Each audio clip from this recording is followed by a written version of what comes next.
Your brother deserves it. The house, the cash, the entire family company. The words sliced across the dinner table like glass. My father, Richard Patterson, said it straight-faced, his eyes fixed on Ryan, the golden son. Like I hadn't spent 15 years being the quiet engine of the construction business my grandfather built. I was Cheryl, and that night 2 years ago I walked out with nothing but my old sedan and the sharp, clean sting of betrayal. This morning the silence broke, my phone buzzed. A text from my mother, Martha, mortgage is due, can we talk? A slow, cold laugh caught in my throat. They had discarded me, and now they needed me. I knew whatever panic was rising in Boston had my name written all over the solution. I grew up in the shadow of favoritism in a grand colonial house outside Boston. My grandfather's legacy was built on solid stone and honest work, but within our walls the family truth was simple. Ryan, the youngest, the only son, was the heir. When I was 12, Ryan got a custom-built playhouse from the company crew. I got a bookstore gift card and a shrug. Dad just has traditional values, my mother would sigh. But those values fueled my ambition. While Ryan drifted through college majors, I earned degrees in business and construction management, graduating top of my class. I believed excellence was the antidote to favoritism. I joined Patterson Construction full-time, starting before dawn, learning every bolt and budget. I knew the foremen by name, the subcontractors by reputation. Ryan, meanwhile, was gifted a corner office and a title he never earned. The moment that cracked me open was the medical complex job. It was falling apart. Ryan was conveniently on a 3-week luxury trip. I stepped in. 6 weeks of 14-hour days, salvaging teams, reorganizing schedules. We finished 2 days early. The client, impressed, shook my hand. It wouldn't have happened without you. Dad, standing nearby, nodded curtly. The Patterson men know how to deliver. When Dad made his announcement 2 years ago, it wasn't a transition, it was an execution. He transferred the company, the house, and the family investments to Ryan, the rightful heir.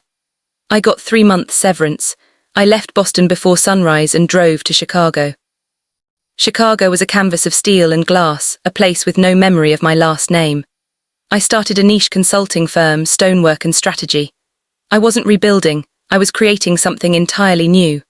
I hired 2 brilliant women, both overlooked in their previous corporate lives, and together we thrived on integrity and results. The emails started trickling in from Boston. The first was from Barbara, the neighbor, who noted the family home's decline, shabby lawn, peeling shutters. Then Martin, the head estimator, messaged me. Ryan had fired key staff, chasing cheap labor. Contracts are falling apart, Cheryl, he warned. I thought you should know. I deleted them all, it wasn't my fire. But the text this morning, mortgage is due, can we talk, stopped my heart. The house, paid off decades ago, was leveraged. They were desperate enough to call the daughter they erased.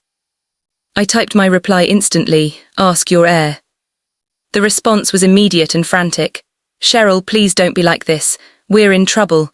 Your father won't admit it, but the company. I silenced the phone. The texts turned to calls. An hour later, a voicemail from my father. His once booming voice was reduced to a brittle whisper. Cheryl, I know you're angry. We're running out of options. We need your help. I called him back, not out of duty, but out of cold calculation.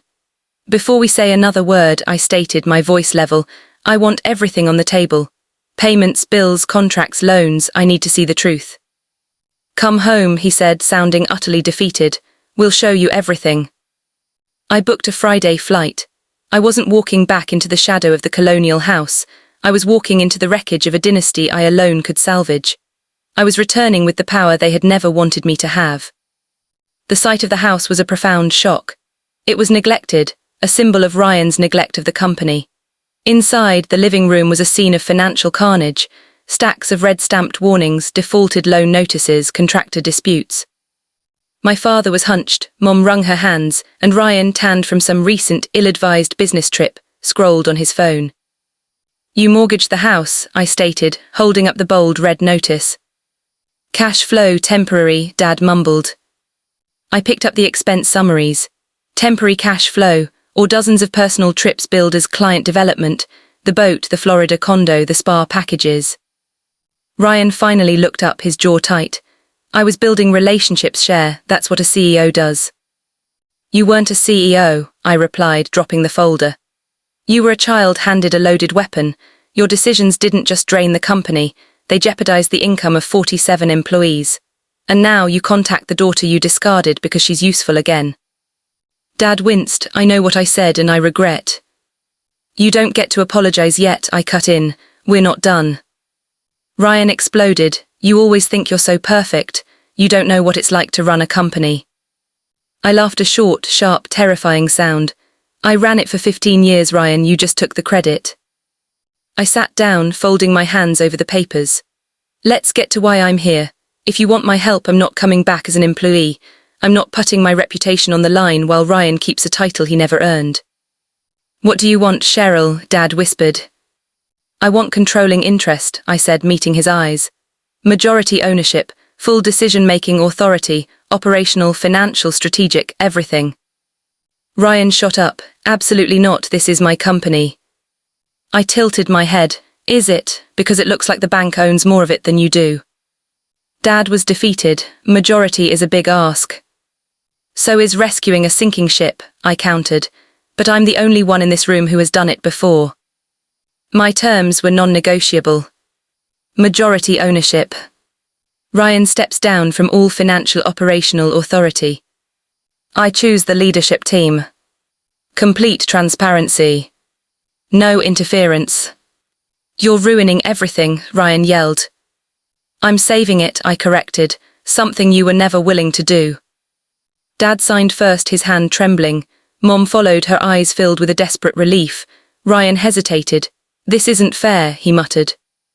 Neither was the last 15 years, I replied. He signed. With a single stroke of ink, the power I had been denied my entire life finally shifted into my hands. Saving the company was a brutal, glorious grind. I rehired Martin and Dolores, the dedicated employees Ryan had fired. Together, we rebuilt the foundations of my grandfather's business. Clean budgets, realistic schedules, and a return to the quality that had once defined Patterson Construction. By month 9, we were profitable. My parents sold the colonial house, humbled.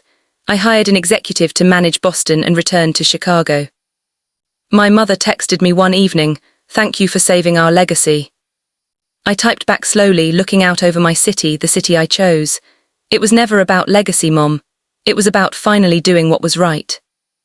The real victory wasn't the profit margin. It was reclaiming the story that tried to write me out. I didn't return for approval. I returned because 47 families depended on integrity. And finally, I chose myself.